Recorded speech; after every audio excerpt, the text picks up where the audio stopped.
नेपाल दर्शन करते हुए पहुंचा हूं जानकी महल। यहाँ जनक जी का महल है और हमारे पीछे आप देख सकते हैं कि नेपाल की इस धरती पर कितना भव्य एक राजमहल है। कहा जाता है कि यहीं से माता सीता जी यहीं रहती थी, यहीं से पली बढ़ी, फिर स्वयंवर हुआ और सीता जी का शादी हुई। जैसे तस्वीरों के माध्यम से देख सकते हैं कि इस समय हम नेपाल के जनकपुर स्थान पर हैं, जहाँ पर उत्तर प्रदेश, बिहार और भारत के तमाम राज्यों से यहाँ पर श्रद्धालु पूजा पाठ करने आते हैं।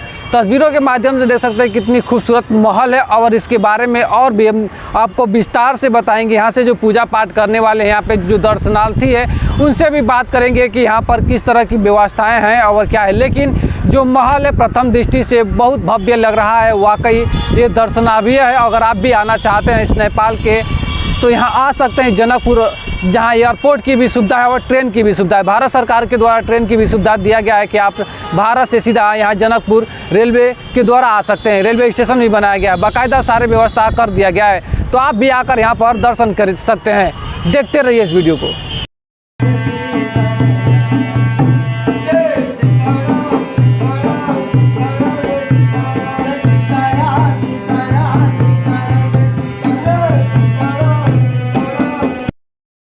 आप मेरे साथ सीता माता की जन्मस्थली जनकपुर में हैं और जनकपुर की यह महल जो देख रहे हैं यही सीता मंदिर के नाम से विख्यात है। यहाँ भारत के ज़्यादातर लोग घूमने आते हैं और पूजा पाठ करने आते हैं। यहाँ शादी विवाह भी होता है और जो शादी विवाह के जोड़े होते हैं पति पत्नी, वह भी आशीर्वाद लेने ज़्यादातर आते हैं।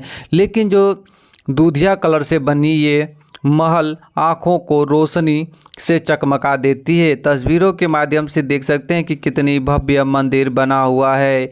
यही मुख्य मंदिर है जहां माता सीता, भरत शत्रुघ्न श्री राम जी की मूर्ति रखी हुई है और लोग दूर दूर से पूजा पाठ करने आते हैं। आप वीडियो के माध्यम से देख सकते हैं कि अंदर रखा इन्हीं प्रतिमाओं की पूजा पाठ की जाती है और श्रद्धालु दर्शन पाने के लिए ललायत हैं।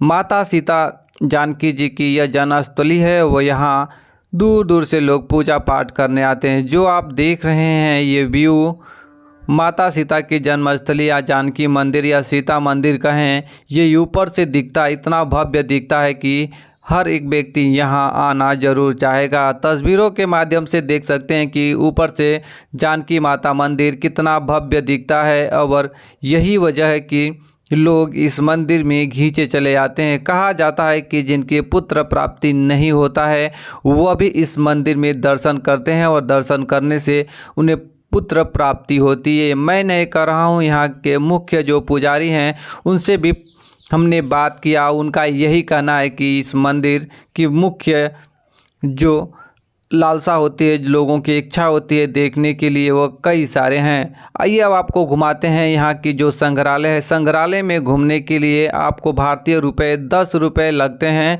और नेपाली मैंने नहीं ध्यान दिया, लेकिन जो भारतीय रुपये हैं 10 रुपये लगते हैं। यहाँ से टिकट आपको लेना होगा और टिकट लेकर तब आपको संग्रहालय में जाना होगा।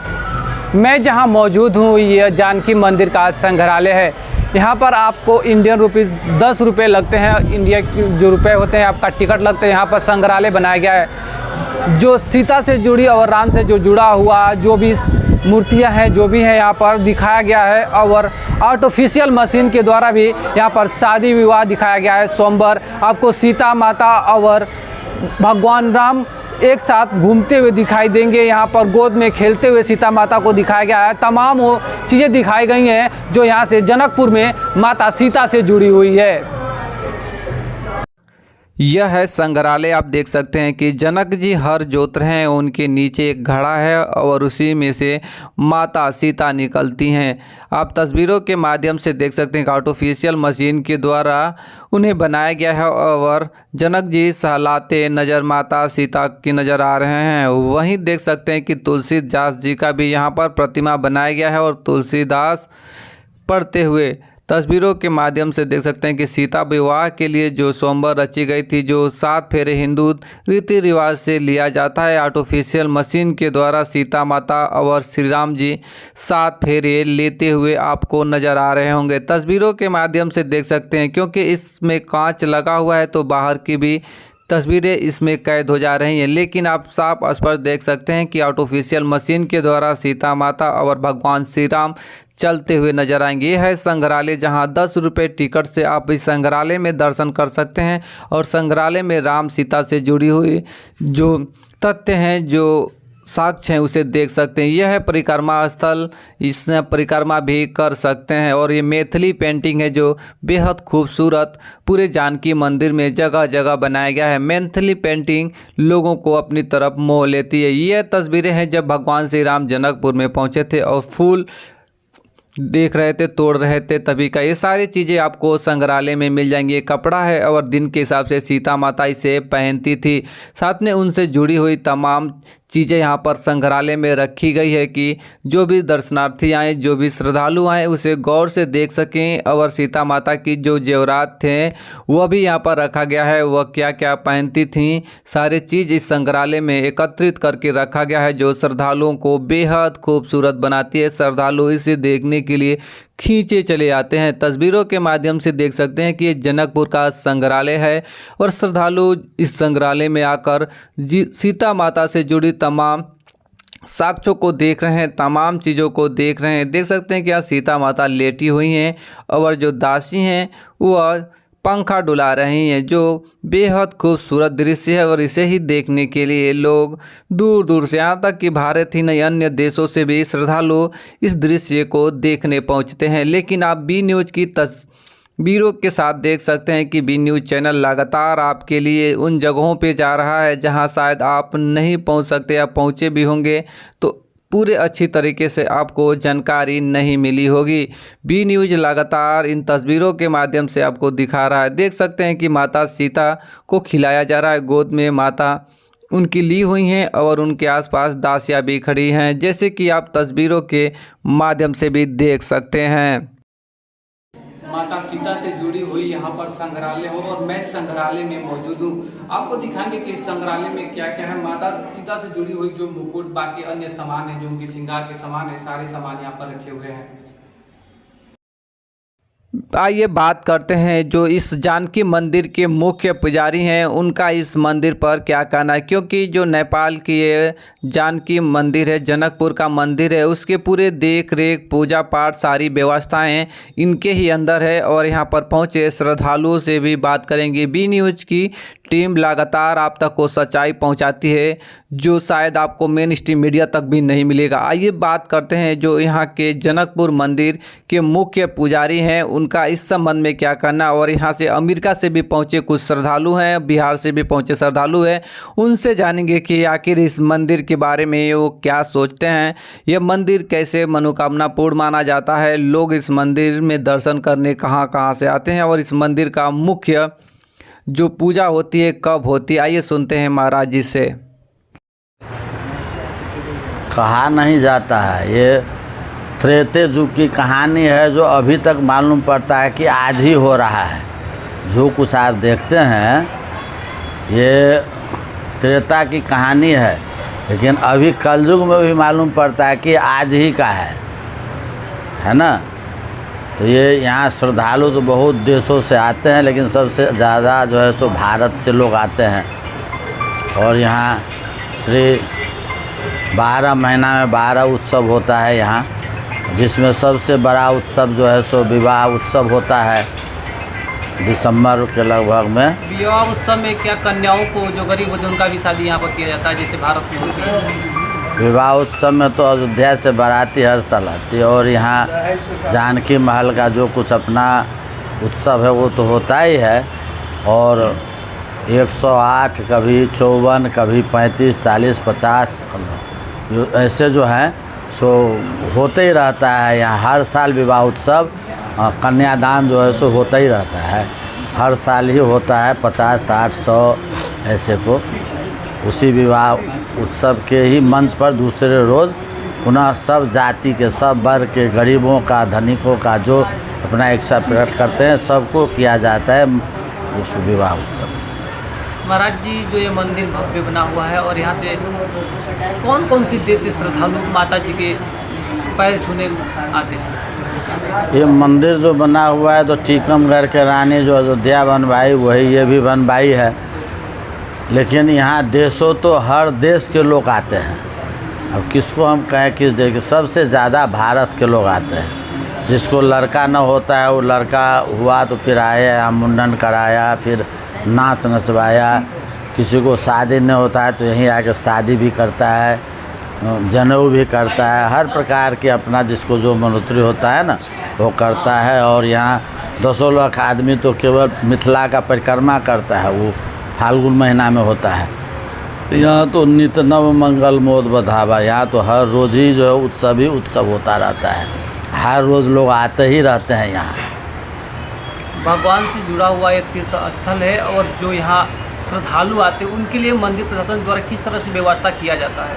यहाँ मंदिर का व्यवस्था है कि सुबह 4 बजे मंदिर खुलती है और 4 से 8 बजे तक इनका नित्य सेवा का जो होता है ना पूजा वो होता है। 8 बजे श्रृंगार आरती होके 12 बजे पुनः फिर राजभोग लग के मंदिर बंद हो जाता है। और जो तीर्थालु या जो संत महंत भक्त जो भोजन करना चाहते हैं उस सबको निःशुल्क भोजन मिलता है दिन के 12 बजे। दिन के 12 निःशुल्क भोजन प्रसाद ले सकते हैं? ले सकते हैं। और रात के 9 बजे भी निःशुल्क भोजन मिलता है, जो आ जाए संत महात्मा सबको। यही व्यवस्था है। यदि किसी प्रकार का किसी को असुविधा हुआ, स्वास्थ्य खराब हुआ, उसके लिए उपचार का भी व्यवस्था है। किसी का कुछ ऐसे हुआ साधारण सहयोग का तो वो भी व्यवस्था हो जाता है। संत महात्मा के लिए जो संभव है वो हो जाता है व्यवस्था यहाँ से।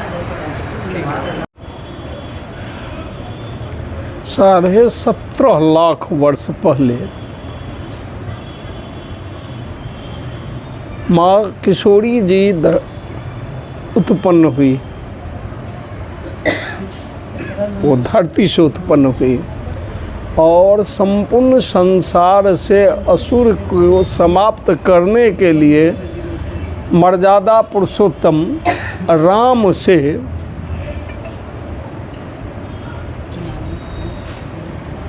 वो उन्होंने ये रखा जो शिव के जो धनुष तोड़ेंगे उन्हीं से हमारी शादी होगी। और उन्होंने कामना की गिरजा स्थान में पूजन में कि मन जाहिरा चहु मिलहि सोबर सहज सुंदर सावरो करुणा निधान सुजान शील स्नेह जानत रावरो यही भांति गौरी अशीष सुनिसिया सहित ही हर्षित अली तुलसी भवानी पूज्य पुनि पुनि मुदित मन मंदिर चली। तो माँ किशोरी जी के दर्शन ये शक्ति मिथिला शक्ति स्थल है। जनक नंदिनी किशोरी जी धरती पुत्री और हिमालय के पुत्री माँ पार्वती। तो ये शक्ति पीठ है। हरि अनंत हरि कथा अनंता। तो हम समझते हैं जो जाके कृपा राम की हुई तापर कृपा करे सब कोई। पुत्रवती जुबती जग सोई रघुवर भक्त जासु सुत होई। तो जो भगवान के भक्त इस पृथ्वी पर जो जन्म लिया, भगवान का भक्त नहीं हुआ वो मनुष्य नहीं है। तो इसीलिए हम लोग माँ किशोरी जी हम लोगों के पूज्य मिथिला के 8 करोड़ रहने वाले सारे लोग से हम लोग किशोरी जी के भक्त हैं और उन्हीं के आराधना पूजा के लिए आते हैं। और जनकपुर में त्रेता युग में विवाह महोत्सव हुआ। शायद संसार में स्वयं तुलसीदास जी और वाल्मीकि कहते हैं उस विवाह का शेषो सरस्वती उसका वर्णन नहीं कर सकता है। तो उस विवाह के 6 लाख हाथी 9 लाख घोड़ा दशरथ सजू बढ़िया थे। तो समझ लीजिए जो उस विवाह का वर्णन कौन कर सकता है। तो यहाँ किशोरी जी विवाह पंचमी जो है यहाँ पर अगन में विवाह पंचमी में सारे लोग कई लाख लोग यहाँ आते हैं। अयोध्या से लेकर संसार के लोग यहाँ आते हैं। मैं भी आता हूँ, आप भी आते हैं। कथाकार आते हैं, पत्रकार आते हैं, संगीतकार आते हैं, सभी भक्त के में यहाँ दर्शन के लिए उस विवाह का आनंद लेते हैं। और जो विवाह का आनंद लेता है वो इस कलयुग में, जो कलयुग जोग जप नहीं ज्ञाना एक आधार राम, जो किशोरी जी का सुमरन करेगा वो कलयुग में पाप क्षय हो जाएगी। इसीलिए हम लोग आते हैं और 12 माह 36 दिन और उस विवाह महोत्सव का संपूर्ण अमेरिका नहीं संसार में मनाया जाता है। और मिथिला में घर घर मिथिलानी और घर घर मिथिला के लोग मनाते हैं, यही यहाँ का खासियत है। अभी हम दरभंगा से आए हैं, लोग काठमांडू से आए हैं, ये अमेरिका से आए हैं, सारे के सारे लोग आए हुए हैं। इसीलिए हम इस में आपको धन्यवाद देते हैं यदि इलेक्ट्रॉनिक मीडिया में आप हैं, इसीलिए जो मैं किशोरी जी का इतना गुणगान करने के लिए आपने मौका दिया। बस यहाँ मंदिर का प्रसाद मिलता है, अंदर ही आप प्रसाद ले सकता है। ये जानते हैं जो बेचने वाले इनसे कि प्रसाद शुद्ध है या नहीं। ये जो प्रसाद ग्रह है ये मंदिर की तरफ से है। हाँ, ये मंदिर की तरफ से है। यहाँ पर इसे तो 3 दुकान है। यहाँ शुद्ध सामान ही मिलता है आपको और देसी घी का ही आइटम मिलता है यहाँ पर। यहाँ प्रसाद में क्या क्या मिलता है? यहाँ गोंद लड्डू, बेसन लड्डू, मोतीचूर का लड्डू, खुए का बर्फी, पेड़ा, जो भी मिलेगा हम शुद्ध मिलेगा। क्योंकि महाराज जी का यही प्रसाद सब यहाँ जो भी भक्तजन आते हैं यही प्रसाद चढ़ाते हैं।